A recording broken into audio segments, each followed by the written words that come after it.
Homeopathic চিকিৎসাশাস্ত্রে Thuja occidentalis একটি অত্যন্ত শক্তিশালী এবং গভীর ক্রিয়াশীল ওষুধ। একে সাধারণত ট্রি অফ লাইফ বা জীবনবৃক্ষ বলা হয়, বিশেষ করে সাইকোসিস দোষ বা বংশগত জটিলতা দূর করতে এর জুড়ি নেই। আজ আমরা এই ওষুধের কিনোটস লক্ষণগুলো সহজভাবে জানব। ধাতুগত বৈশিষ্ট্য, কনস্টিটিউশন। হ্যানিম্যানের মতে সাইকোসিস দোষের সাথে থুজার সম্পর্ক ঠিক তেমনই গভীর যেমন সোরার সাথে সালফার আর সিফিলিসের সাথে মার্কারি। গ্রাউভোগালের ভাষায় থুজা মূলত হাইড্রোজেনয়েড কনস্টিটিউশনের রোগীদের জন্য উপযোগী। এরা সাধারণত লিম্ফ্যাটিক প্রকৃতির, স্থূলকায়, কালো চুল ও কালচে ত্বকের অধিকারী এবং যাদের ত্বক দেখতে অস্বাস্থ্যকর। মানসিক লক্ষণ বা মেন্টাল জেনারেলস। থুজা রোগীদের মধ্যে স্থির ও বদ্ধমূল ধারণা দেখা যায়। তার মনে হয় যেন পাশে কোনো অচেনা মানুষ দাঁড়িয়ে আছে, অথবা আত্মা ও দেহ একে অপরের থেকে আলাদা হয়ে গেছে। কখনো মনে হয় পেটের ভেতরে কোনো জীবন্ত প্রাণী নড়াচড়া করছে, আবার কখনো নিজের ওপর কোনো উচ্চতর শক্তির প্রভাব কাজ করছে বলে অনুভব করে। মানসিকভাবে ভারসাম্যহীন নারীদের ক্ষেত্রে এমন প্রবণতা দেখা যায় যে তারা কাউকে তাদের কাছে আসতে দিতে চায় না বা স্পর্শ করা একেবারেই সহ্য করতে পারে না। শারীরিক সাধারণ লক্ষণ, ফিজিক্যাল জেনারেলস। রোগীর উৎপত্তি অনেক সময় টিকার কুফল থেকে হতে পারে, অথবা অবদমিত কিংবা ভুলভাবে চিকিৎসা করা গনোরিয়ার পরিণতিতেও এসব উপসর্গ দেখা যায়। রোগীর এমন অনুভূতি হয় যেন তার পুরো শরীর, বিশেষ করে হাত পা, কাঁচের তৈরি, সহজেই ভেঙে যাবে। মাংসপেশিতে এমন ব্যথা অনুভূত হয় যেন হাড় থেকে মাংস আলাদা করে মারধর করা হয়েছে। এর সঙ্গে উরু থেকে শুরু হওয়া শীতভাব বা কাঁপুনি যুক্ত থাকে। ঘামের বৈশিষ্ট্যেও এখানে অত্যন্ত গুরুত্বপূর্ণ। শুধু শরীরের খোলা অংশে ঘাম হয় অথবা মাথা বাদে সারা শরীরে ঘাম দেখা যায়। সাইলিশিয়ার বিপরীত লক্ষণ। ঘুমের সময় ঘাম হয় কিন্তু জেগে উঠলেই তা বন্ধ হয়ে যায়। স্যাম্বুকাসের বিপরীত লক্ষণ। এই ঘাম সাধারণত রাতে বেশি হয়, প্রচুর পরিমাণে হয় এবং টক ও দুর্গন্ধযুক্ত। পাশাপাশি গুপ্তাঙ্গে এমন ঘাম দেখা যায় যার গন্ধ মধুর মতো অনুভূত হয়। চোখ বন্ধ করলে মাথা ঘোরা বা ভার্টিগো অনুভূত হয়।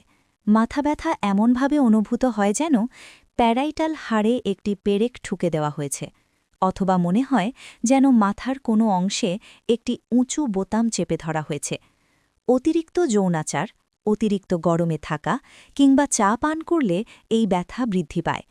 এ ধরনের মাথা ব্যথা অনেক সময় দীর্ঘস্থায়ী হয় অথবা সাইকটিক কিংবা সিফিলিটিক উৎস থেকে উদ্ভূত হয়। পাশাপাশি মাথার ত্বকে সাদা আইসের মতো খুশকি দেখা যায় এবং চুল শুষ্ক হয়ে ধীরে ধীরে ঝরে পড়তে থাকে। চোখ। নবজাতকের চোখ ওঠা দেখা যায়, বিশেষ করে সাইকটিক বা সিফিলিটিক কারণে। চোখে বড় বড় দানাদার উদ্ভেদ থাকে, যা আঁচিল বা ফোস্কার মতো দেখায়। উষ্ণতায় ও চোখ ঢেকে রাখলে উপশম হয়, কিন্তু চোখ খোলা রাখলে মনে হয় যেন ভেতর থেকে ঠান্ডা বাতাসের স্রোত বের হচ্ছে। চোখের পাতা রাতে একে অপরের সঙ্গে লেগে থাকে এবং কিনারাগুলো শুষ্ক ও আঁইশযুক্ত হয়।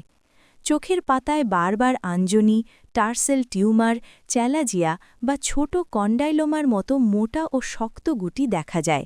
স্ট্যাফিস্যাগ্রিয়া ঔষধ ব্যবহারে আংশিক উপশম হলেও সম্পূর্ণ আরোগ্য হয় না। দীর্ঘস্থায়ী কান পাকার ক্ষেত্রে কানের ভেতর থেকে পুঁজ বের হয়, যার গন্ধ পচা মাংসের মতো দুর্গন্ধযুক্ত। কানের ভেতরে দানাদার মাংসল বৃদ্ধি, কন্ডাইলোমাটা বা পলিপ তৈরি হয়, যা অত্যন্ত সংবেদনশীল এবং সামান্য আঘাতেই সহজেই রক্তপাত ঘটে। ক্রনিক ক্যাটার বা দীর্ঘস্থায়ী সর্দি। হাম বা এই জাতীয় কোনো চর্মরোগ বা ফুসকুড়ি হওয়ার পরবর্তী জটিলতা হিসেবে এই দীর্ঘস্থায়ী সর্দি দেখা দেয়। এতে নাক দিয়ে ঘন সবুজ শ্লেষ্মা বের হয়, যার সঙ্গে রক্ত ও পুঁজ মিশ্রিত থাকতে পারে। মুখগহ্বর, মাউথ। রোগীর দাঁতের গোড়ায় ক্ষয় দেখা যায়, অথচ দাঁতের ওপরের অংশ তুলনামূলকভাবে ভালো থাকে। দাঁত ধীরে ধীরে হলুদ বর্ণ ধারণ করে এবং চা পান করলে দাঁতে ব্যথা অনুভূত হয়। পাশাপাশি জিভার নিচে নীলচে রঙের র্যানুলা বা ফোলা শিরা লক্ষ্য করা যেতে পারে। পরিপাকতন্ত্র। পরিপাকতন্ত্রের ক্ষেত্রে রোগীর মধ্যে কোষ্ঠকাঠিন্য ও মলদ্বারের তীব্র ব্যথা লক্ষ্য করা যায়। মল কিছুটা বের হয়ে আবার ভেতরে ঢুকে যাবার প্রবণতা থাকে। অর্শ সাধারণত বলিযুক্ত হয় এবং বসলে ব্যথা আরও বৃদ্ধি পায়। ডায়রিয়া হলে তা বেশি করে ভোরবেলায় হয় এবং সশব্দে বায়ুসহ মলত্যাগ ঘটে। নাস্তার পর কফি পান করলে, চর্বিযুক্ত খাবার খেলে, পেঁয়াজ গ্রহণে বা টিকা নেওয়ার পর এসব উপসর্গ বেড়ে যেতে পারে। পেটের ভেতরে রোগীর এমন অনুভূতি হয় যেন কোনো প্রাণী নড়াচড়া করছে।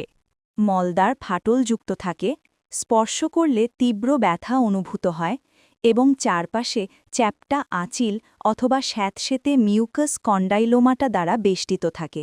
স্ত্রী জননেন্দ্রিয়। স্ত্রী জননেন্দ্রিয়ের ক্ষেত্রে হাঁটাচলা করলে বা যানবাহনে উঠলে বাম ডিম্বাশয়ে তীব্র জ্বালাপোড়া ধরনের ব্যথা অনুভূত হয়। মাসিক চলাকালীন সময়ে এই ব্যথা আরও বেড়ে যায়। যোনিপথ অতি সংবেদনশীল হওয়ায় সহবাস রোগীর জন্য কষ্টকর হয়ে ওঠে। অনেক ক্ষেত্রে তা প্রায় অসম্ভব হয়ে যায়। চর্ম। চর্মের ক্ষেত্রে ত্বক নোংরা ও অস্বচ্ছ দেখায় এবং শরীরে বাদামি বা বাদামি সাদা রঙের ছোপ দেখা যেতে পারে।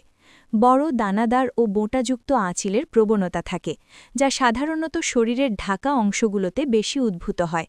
পাশাপাশি নখ বিকৃত ও ভঙ্গুর হয়ে যাওয়ার লক্ষণও লক্ষ্য করা যায়। মূত্রযন্ত্র। মূত্রযন্ত্রের ক্ষেত্রে প্রস্রাবের পর রোগীর মনে হয় মূত্রনালীর ভেতর ফোঁটা ফোঁটা প্রস্রাব গড়াচ্ছে। এছাড়া প্রস্রাব শেষ হওয়ার সময় তীব্র কর্তনবৎ ব্যথা অনুভূত হয়। হাত পা। হাঁটার সময় রোগীর হাত পা কাঠের মতো শক্ত ও আড়ষ্ট অনুভূত হয়। বৃদ্ধি ও সম্বন্ধ। রোগীর উপসর্গ রাতের সময় বিছানার গরমে ভোর ৩টে এবং দুপুর ৩টায় বৃদ্ধি পায়। এছাড়া ঠান্ডা ও স্যাঁতসেঁতে আবহাওয়ায় এবং মাদকদ্রব্য গ্রহণের পরও রোগ আরও বেড়ে যেতে পারে। এই অবস্থায় পরিপূরক ঔষধ হিসেবে মেড্রিনাম, স্যাবাইনা ও সাইলেশিয়া ব্যবহার করা যায়। থুজা অক্সিডেন্টালিস কেবল আঁচিলের ঔষধ নয়, এটি একটি গভীর সাইকোটিক সংবিধানগত ঔষধ। সঠিক রোগী নির্বাচন করতে পারলে থুজা অসাধারণ ফল দিতে সক্ষম। ধন্যবাদ। ভিডিওটি ভালো লাগলে লাইক দিন, শেয়ার করুন এবং সাবস্ক্রাইব করতে ভুলবেন না।